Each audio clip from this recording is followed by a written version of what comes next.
Setelah 42 tahun mengabdi di Nusantara Teknologi, saya pikir saya sudah mengenal segalanya tentang perusahaan ini. Setiap sistem, setiap proses, bahkan setiap wajah di setiap departemen.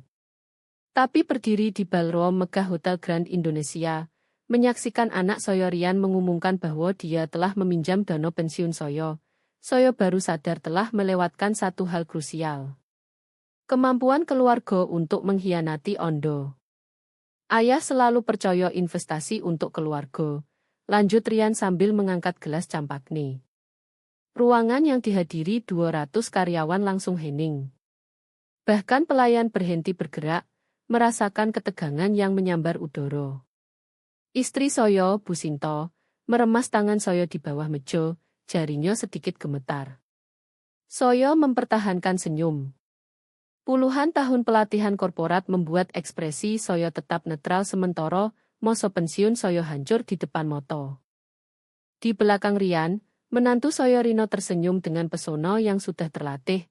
Potret keluarga sempurna mereka lengkap dengan dua cucu remaja yang sibuk dengan ponsel mereka. Tapi perhatian saya tertuju pada Pak Hadi Santoso, Direktur Utama Nusantara Teknologi, yang duduk di meja utama dan menyaksikan adegan ini dengan ekspresi yang belum pernah saya lihat dalam 30 tahun bekerja bersamanya. Sebuah toast, Rian mengangkat gelas lebih tinggi, untuk investasi keluarga dan awal baru. Ruangan merespons dengan tepuk tangan canggung yang tersebar. Saya mendengar bisik-bisik dari meja-meja sekitar. Dia bilang mengambil dana pensiun ayahnya. Bisakah mereka melakukan itu? Kasihan Pak Andi. 4 jam sebelumnya, di hari pensiun saya masih berada di ruangan kantor membersihkan 42 tahun kenangan. Foto peluncuran sistem, pesta tim, hari kami go publik. Paket pensiun saya sangat besar, Rp 1,8 miliar dana pensiun plus opsi saham yang saya kumpulkan sejak IPO perusahaan. Rian mampir saat saya sedang berkemas, penuh pertanyaan aneh tentang jadwal pencairan dana pensiun. Seharusnya saya menyadari tanda-tandanya. Tapi meski sudah 3 kali usaha bisnis gagal dan pinjaman sementara yang tak terhitung, saya masih mempercayai anak saya. Hanya satu hal lagi, Yah, katanya sambil berdiri di ambang pintu. Ayah akan dukung saya di pesta nanti, kan? Saat saya buat pengumuman. Pengumuman opo? Dia tersenyum. Senyum percaya diri yang selalu mendahului bencana. Ayah akan lihat. Ini brilian. Percaya saja sama saya. Percaya saja sama saya. Koto-koto yang sudah membuat saya rugi Rp 600 juta saat dia coba mulai kedai kopi premium. Lagi Rp 1,1 miliar untuk aplikasi revolusioner yang tak pernah diluncurkan. Tapi kali ini berbeda. Ini masa pensiun saya. Direncanakan dengan teliti, ditabung dengan susah payah, benar-benar aman. Atau begitulah yang saya kira. Kini menyaksikan dia berdiri di podium dengan jas mahal, mungkin dibeli pakai uang saya hitung-hitungan dalam hati. Dana pensiun saya seharusnya masuk besok. Dokumen sudah ditandatangani, transfer dijadwalkan. Saya keluarkan ponsel di bawah meja, buka aplikasi bank. Notifikasi membuat perut saya mual. Transfer selesai. Rp 1.800.000, ke rekening perakhiran 4.872.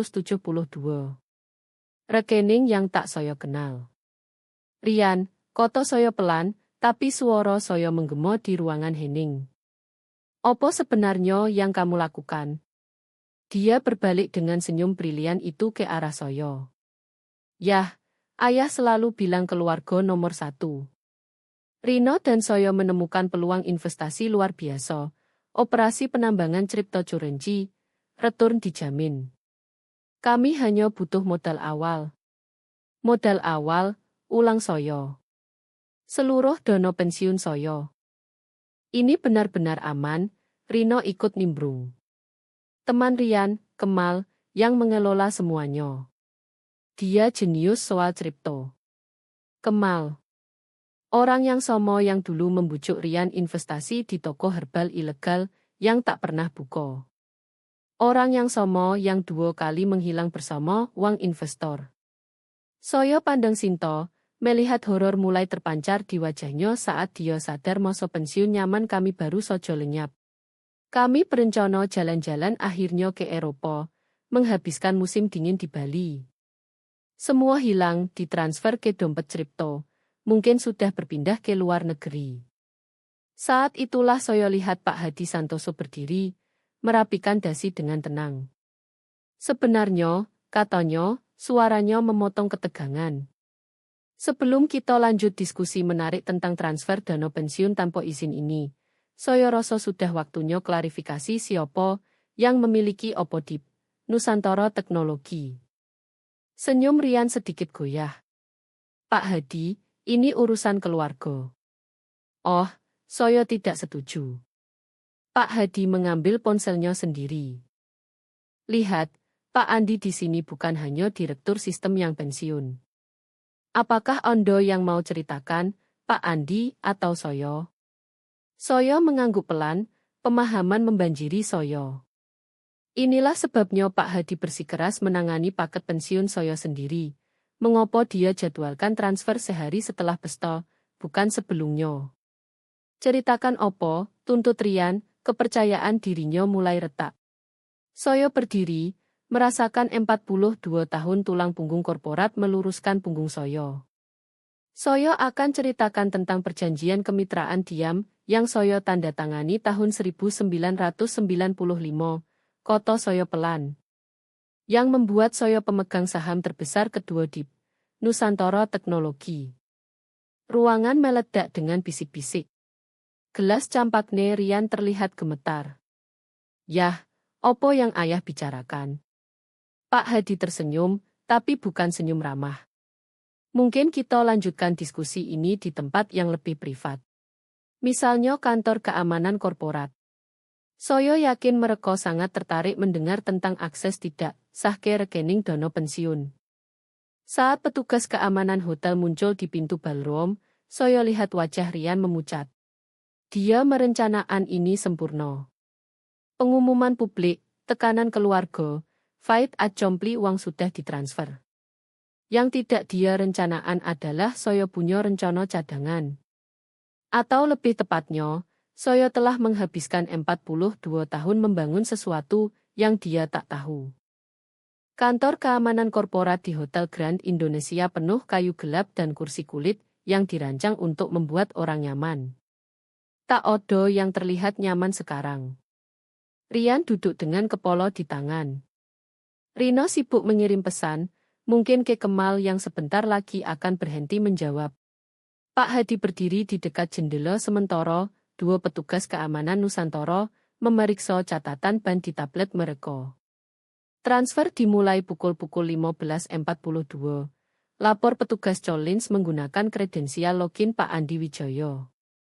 Saya melihat Rian tersentak. Bagaimana kamu dapat password saya, nak? Buku catatan ayah, gumamnya. Yang di laci meja. Ayah simpan semua password di sono. Tentu saja. Buku catatan yang saya sengaja isi dengan kredensial kadaluarsa. Langkah keamanan yang saya terapkan setelah bencana kedai kopi saat saya temukan Rian meminjam uang dari rekening saya. Pak Hadi berbalik dari jendela. Tunjukkan podo mereka, Pak Andi. Saya buka laptop, tarik catatan transfer asli. Dana pensiun tak pernah meninggalkan akun aman Nusantara. Yang kamu akses adalah sistem bayangan yang kami pakai untuk melacak potensi pelanggaran keamanan. Kepala Rian tersentak. Opo? Ini honeypot, jelas petugas Cholins. Akun palsu yang kami pantau untuk akses tidak sah. Saat seseorang mencoba transfer dana, kelihatan berhasil, tapi uang sebenarnya tak kemono-mono. Rino berhenti mengirim pesan. Jadi uangnya tidak di rekening Kemal. Kemal tak menjawab lagi, kan, tanya saya pelan. Mungkin sudah ganti nomor seperti setelah skema toko herbal dulu. Ruangan hening saat implikasi meresap. Rian tak hanya mencoba mencuri dana pensiun saya, dia tertangkap dalam jebakan keamanan yang dirancang khusus untuk mendeteksi pencurian internal. Inilah yang akan terjadi, kata Pak Hadi dengan suara Direktur Utama penuh. Pertama, kamu akan ceritakan persis bagaimana rencana ini, termasuk identitas asli Kemal dan kaki tangan lain. Yah, Rian mulai, tapi saya angkat tangan. Tidak kali ini. Tak ada lagi ayah yang memperbaiki segalanya. Pak Hadi melanjutkan. Kedua, kami akan melaporkan ke polisi. Mencoba mencuri dana pensiun adalah tindak pidana berat. Unit Siber Bareskrim Polri sudah diberitahu. Rino meledak menangis. Kami tak bisa masuk penjara. Bagaimana dengan anak-anak? Seharusnya kalian pikirkan itu sebelum melakukan penipuan, jawab petugas Collins tanpa simpati. Ponsel saya bergetar. Pesan dari Sinto. Mau saya hubungi Mbak Marto? Marto. Pengacara keluarga kami yang menangani akibat skema Rian sebelumnya. Tidak, ketik saya balik. Kali ini tidak. Rian pasti melihat jawaban saya. Yah, tolong. Kita bisa atur sesuatu. Bayar pelan-pelan. Dengan wong opo, tanya saya. Dana kedai kopi, investasi up, modal toko herbal. Kapan tepatnya kamu rencana bayar kembali? Dia tak punya jawaban. Tak pernah punya. Pak Hadi duduk di depan mereka. Bareskrim akan ingin tahu soal skema-skema lomo itu juga. Berapa kira-kira ayahmu sudah pinjamkan padamu selama bertahun-tahun, Rian? Saya tak tahu persis. Rep 6,5 miliar, kata saya pelan. Saya catat semuanya. Rino terkesiap. Rian memucat. Ditambah percobaan pencurian hari ini Rp 1,8 miliar dana pensiun, tambah Pak Hadi. Menggunakan password curian untuk akses akun korporat. Pola yang cukup jelas. Ketukan di pintu menyelo. Agen Sari Dewi dari unit tindak pidana siber Bareskrim masuk dengan 2 rekan. Saya kenal dia dari seminar keamanan korporat. Detail lain yang tak Rian pertimbangkan. Pak Wijoyo, angguknya ke saya. Kami punya beberapa pertanyaan soal akses tidak sah ke rekening dana pensiun. Rian berdiri, keputusasaan jelas di wajahnya. Yah, ayah tak boleh biarkan mereka lakukan ini. Saya anak ayah. Yo, setuju saya. Kamu anak saya, makanya ini harus berhenti sekarang sebelum kamu coba lakukan podo keluarga orang lain. Anak-anak, Rino mulai lagi. Mereka akan lebih baik melihat konsekuensi daripada belajar bahwa kejahatan menguntungkan. Saya selesaikan. Sinto dan saya akan pastikan mereka terurus. Agen Sari Dewi buka laptop. Mari mulai dengan identitas asli Kemal Bramantyo. Kami punya catatan dia jalankan skema serupa di 3 provinsi. Saat Rian dan Rino mulai diwawancarai Bareskrim, Pak Hadi tarik saya ke samping. Kamu tahu, katanya pelan, kebanyakan orang hanya akan hentikan transfer dan simpan diam-diam, malu keluarga dan sebagainya. Saya lihat anak saya meringkuk di kursi saat dia jelaskan tahun-tahun manipulasi finansial. Kadang keluarga butuh konsekuensi publik. Saya terlalu lama memfasilitasi dia, pikir saya membantu. Pengumuman sahammu tadi memang menarik perhatian mereka. Pak Hadi tersenyum tipis. Sentuhan bagus, biarkan mereka pikir kamu punya kekuatan tersembunyi. Siapa bilang saya tidak? Saya serahkan map. Cek halaman 3. Dia buka, matanya membelalak. Opsi saham ini kamu kumpulkan sejak IPO. Kamu benar-benar salah satu pemegang saham individu terbesar kami. Kadang yang pendiam memperhatikan, kata saya. Omong-omong soal itu, sistem keamanan bayangan tadi tangkap 3 karyawan lain mencoba akses rekening pensiun bulan ini. Pak Hadi angkat alis. Benarkah? Ceritakan. Saat kami bahas protokol keamanan internal, saya lihat Agen Sari Dewi memimpin Rian dan Rino keluar dengan burgol. Tak odo kesempatan lagi. Tak odo lagi fasilitasi. Kadang cinta berarti biarkan orang hadapi konsekuensi pilihan mereka. Ponsel saya bergetar lagi. Sinta kirim foto cucu-cucu kami aman di rumah kakaknya. Mereka baik-baik, tulisnya. Kamu. Saya pikirkan 42 tahun membangun sesuatu yang nyoto, yang jujur, tentang bedanya membantu keluarga dan memfasilitasi kehancuran. Yo, balas saya. Untuk pertama kali dalam bertahun-tahun, saya benar-benar baik. Pagi berikutnya, kantor saya dipenuhi eksekutif, pengacara, dan agen Bareskrim. Berita sudah meledak di media bisnis lokal. Percobaan pencurian dana pensiun DIP, Nusantara Teknologi berujung penangkapan. Foto senyum Rian dan Rino dari Golo Amal tahun lalu menonjol. Kami telusuri koneksi ke-5 percobaan penipuan pensiun lain di provinsi ini. Jelas Agen Sari Dewi sambil sebarkan dokumen di meja saya. Teman anakmu, Kemal Bramantyo, sudah jalankan skema ini bertahun-tahun. Target pesta pensiun, manipulasi ikatan keluarga, transfer ke dompet kripto, dan anakmu akan bantu dia lakukan lagi, kata saya pelan. Bukan hanya bantu, koreksi dia. Rian sedang digembleng untuk ambil alih operasi. Kami temukan rencana dekati 3 eksekutif Nusantara lain yang akan pensiun bulan depan. Pak Hadi bersandar di jendela, lihat kelompok demonstran di luar. Spanduk lindungi dana pensiun kami, penipuan keluarga tetap penipuan bertebaran di kerumunan pagi.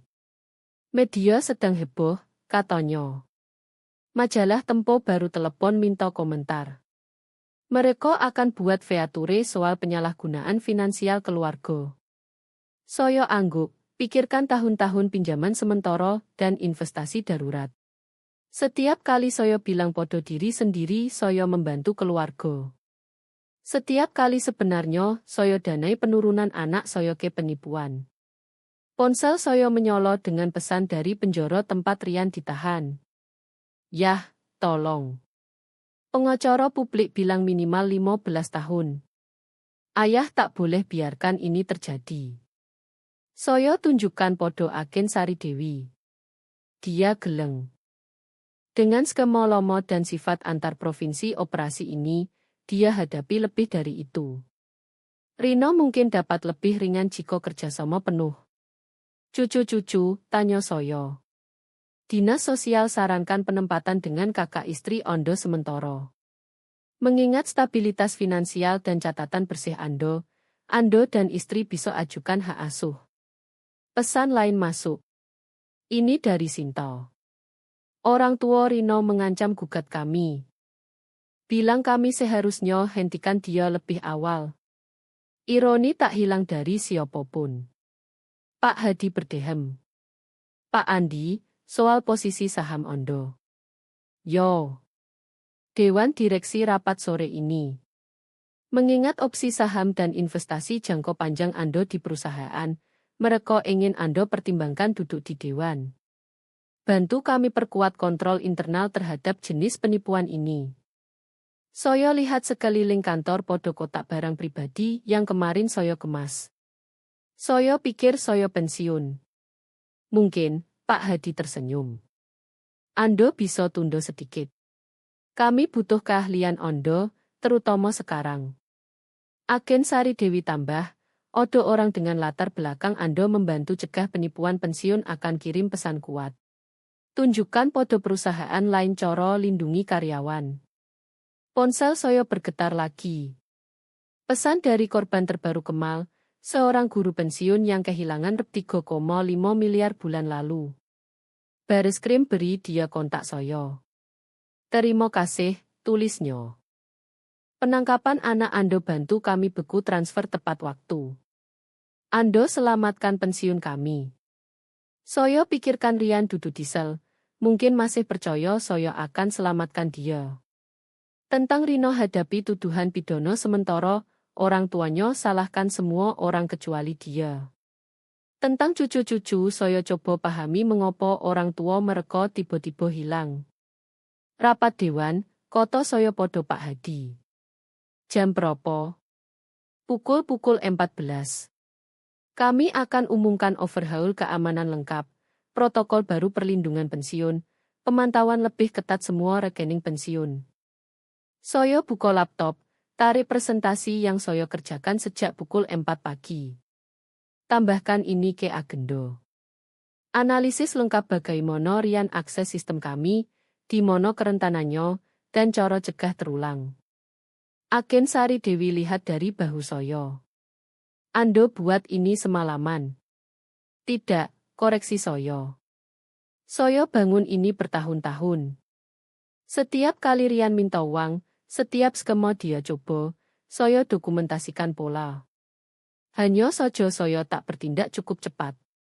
Pak Hadi tinjau selide. Ini komprehensif. Bendera merah perilaku, pola finansial, taktik rekayasa sosial. 42 tahun di sistem ajarkan saya lacak segalanya, koto saya, bahkan saat saya tak mau akui opo yang Doto tunjukkan. Telepon kantor berdering lagi. Penjoro. Saya biarkan ke voicemail. Mereka akan terus coba, agen Sari Dewi ingatkan.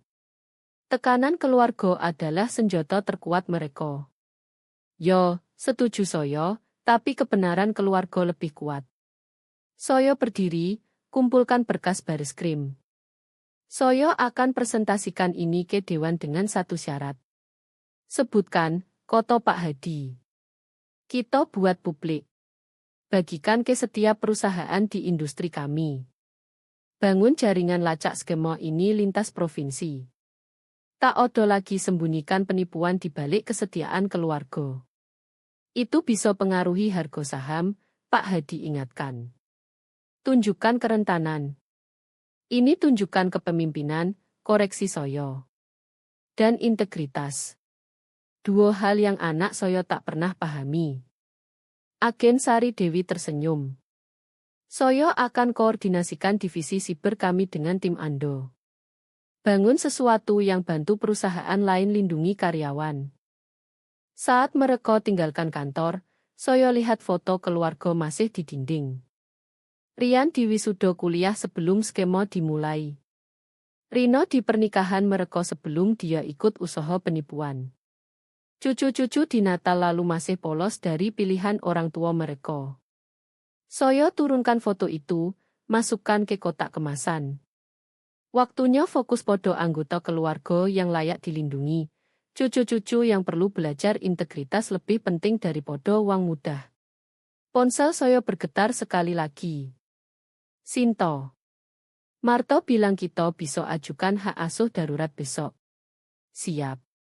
Saya pikirkan 42 tahun membangun sistem lindungi orang lain sementara gagal lindungi keluarga sendiri dari manipulasi anak saya. Yo, balas saya. Saatnya bangun sesuatu yang lebih baik. 1 tahun kemudian, saya duduk di ruang konferensi berbeda menghadapi kerumunan berbeda. Konferensi Nasional Keamanan Pensiun meminta saya beri pidato kunci. Di belakang saya, layar tampilkan hasil yang kami bangun dari puing-puing pengkhianatan Rian. Jaringan pencegahan penipuan pensiun keluarga, kini diimplementasikan di lebih 200 perusahaan nasional. Dalam 12 bulan terakhir, saya mulai, jaringan ini cegah 43 percobaan pencurian pensiun total lebih 700 miliar dana pensiun terlindungi. 38 di antaranya libatkan anggota keluarga. Audiens, direktur utama, petugas keamanan, regulator keuangan, catat dengan rajin. Di baris depan, Pak Hadi Santoso angguk memberi semangat di sampingnya agen Sari Dewi tersenyum. Tapi statistik tak ceritakan kisah sebenarnya, lanjut saya. Kisah sebenarnya tentang apa yang terjadi saat kita pilih kebenaran di atas kesetiaan keluarga, pencegahan di atas fasilitasi, dan akuntabilitas di atas diam. Ponsel saya bergetar diam di saku. Mungkin panggilan lain dari penjoro Rian. Dia sudah divonis 18 tahun setelah seluruh keterlibatannya dalam operasi Kemal terungkap. Rino jadi saksi negara, dapat 5 tahun untuk ungkap seluruh jaringan. Bagian tersulit bukan membangun sistem keamanan, koto soyo podo audiens. Tapi mengakui bahwa kadang ancaman terbesar datang dari yang paling kita percaya. Setelah presentasi, di resepsi, orang-orang terus mendekat dengan kisah serupa. Seorang CFO yang putrinya coba alihkan dana korporat. Seorang guru pensiun yang tangkap keponakannya coba akses dana pensiunnya. Polanya selalu sama. Tekanan keluarga, manipulasi finansial, asumsi ikatan darah akan cegah konsekuensi. Pak Hadi temukan soyo di stand kopi. OJK akan implementasikan protokol Ando nasional, katanya. Setiap perusahaan publik wajib punya perlindungan serupa tahun depan. Bagus. Soyo aduk kopi, pikirkan surat terbaru dari pengacara Rian. Banding lagi. Klaim lagi bahwa kesetiaan keluarga harus di atas tuduhan pidana. Odo kabar kasus Bramantyo. Pak Hadi angguk muram. Operasi Kemal punya tentakel di 12 provinsi. Kesaksian anak Ando bantu ungkap semuanya. Tapi dia tetap lakukan opo yang dia lakukan. Yo. Pak Hadi ragu. Apakah Ando pernah kunjungi dia? Tidak. Soyo buat keputusan itu sejak awal. Terapis bilang lebih baik dia fokus rehabilitasi tanpa harap diselamatkan. Ponsel Soyo bergetar lagi. Sinto kali ini dengan kabar baik. Foto cucu-cucu di pameran sains sekolah. Mereka tinggal bersama kami sekarang. Pengadilan beri hak asuh permanen 6 bulan lalu. Di foto, mereka tersenyum, pegang pito biru, tampak seperti anak-anak lagi bukan korban skema orang tua. Mereka sedang sembuh, koto Agen Sari Dewi muncul di samping Soyo. Dia lihat foto di bahu Soyo. Itu yang paling penting. Mereka kadang tanya soal orang tua, aku Soyo. Sulit jelaskan. Katakan kebenaran, jawabnya. Itu lebih berharga dari podo warisan apapun yang Rian coba curi. Konferensi lanjut dengan sesi teknis soal protokol keamanan dan kerangka hukum. Tapi di pidato penutup, Soyo fokus podo hal berbeda. Kita bukan hanya lindungi uang, koto Soyo podo mereka. Kita lindungi keluarga dari impuls terburuk mereka sendiri. Setiap dana pensiun yang kita selamatkan adalah masa depan keluarga. Setiap penipuan yang kita cegah adalah potensi penebusan. Kemudian, di kamar hotel, Soyo akhirnya buka surat terbaru Rian. Yah, jaksa tawarkan kesepakatan. Jika ayah beri kesaksian soal operasi Kemal lain, mereka kurangi hukuman Soyo. Tolong, Soyo anak ayah. Jangan biarkan Soyo habiskan 18 tahun di sini. Soyo sisihkan surat itu dan buka laptop, tarik presentasi yang Soyo beri tadi. Slide terakhir tampilkan statistik sederhana. 94% percobaan penipuan pensiun dicegah setelah anggota keluarga laporkan aktivitas mencurigakan. Ponsel berdering. Penjoro lagi. Kali ini Soyo angkat. Halo, Rian. Yah. Suaranya putus oso. Opo ayah dapat surat Soyo? Soal kesepakatan. Yo. Dan Soyo pikirkan cucu-cucu kerjakan perdi meja dapur kami. Tentang Sinto akhirnya tidur nyenyak. Tentang keluarga-keluarga yang kami bantu lindungi lewat jaringan baru.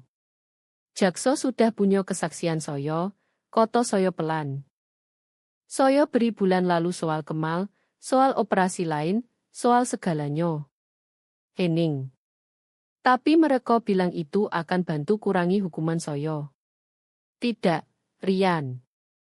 Mereka bilang kesaksian Soyo akan bantu tangkap kaki tangan Kemal lain.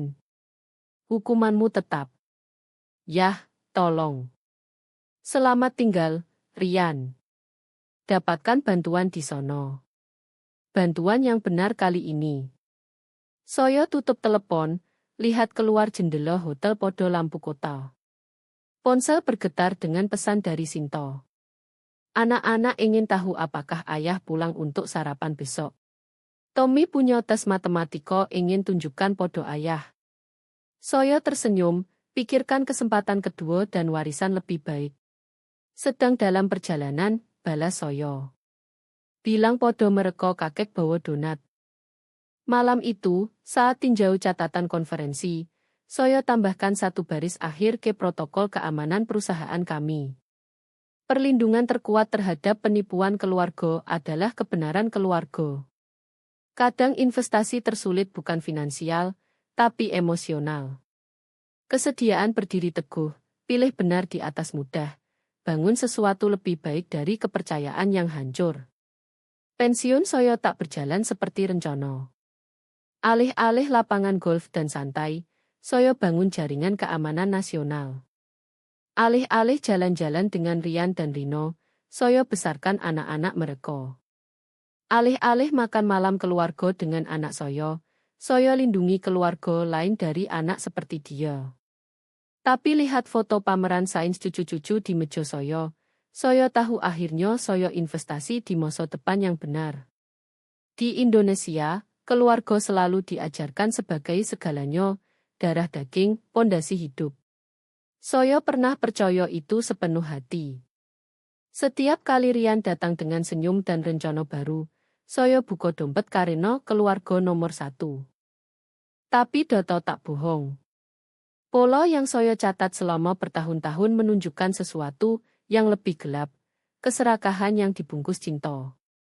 Di ruang sidang, saat hakim bacakan vonis, saya duduk di bangku depan bersama Sinto. Rian menatap saya dengan mata memohon terakhir kali. Saya tak berpaling.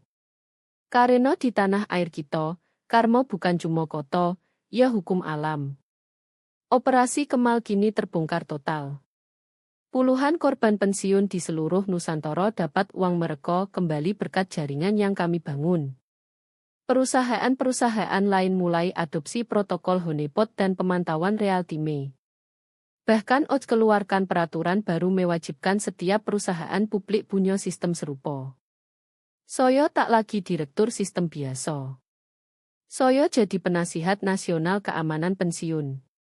Setiap pagi, saat saya antar Tommy dan adiknya ke sekolah, mereka tanya, "Kakek, kenapa ayah dan ibu tak pulang?" Saya jawab dengan jujur, karena pilihan mereka punya konsekuensi. Tapi kalian aman di sini. Mereka angguk, peluk saya lebih erat. Itu pelajaran terbesar yang tak bisa saya berikan pada Rian dulu. Di konferensi, setelah pidato, seorang ibu pensiun mendekat. "Pak, cerita Anda selamatkan saya. Anak saya hampir lakukan hal sama." Air matanya jatuh. Saya peluk dia pelan. Kita tak sendirian lagi. Jaringan ini buat kita semua. Pak Hadi telepon malam itu. Dewan setuju perluas jaringan ke sektor bumi. Anda mau pimpin? Saya lihat Sinto yang sedang baca buku di samping saya. Cucu-cucu tidur nyenyak di kamar sebelah. "Yo," jawab saya. Tapi kali ini, kita bangun dengan kebenaran, bukan diam. Malam itu, saat saya tulis catatan harian, kebiasaan baru sejak skandal, saya catat satu kalimat terakhir. Investasi terbaik bukan di saham atau kripto, tapi di integritas yang kita wariskan pada generasi berikutnya. Di luar jendela, lampu Jakarta berkelap-kelip. Kota yang sama tempat saya bangun karier 42 tahun lalu. Kota yang kini lebih aman bagi ribuan pekerja pensiun berkat pelajaran pahit dari anak saya sendiri. Saya tutup buku catatan, matikan lampu, dan tersenyum pada kegelapan. Untuk pertama kali, saya tidur tanpa beban. Karena akhirnya, setelah segala pengkhianatan, karma tak hanya balas dendam, ia juga membangun. Dan di Indonesia, kebenaran keluarga selalu lebih kuat daripada darah yang mengalir.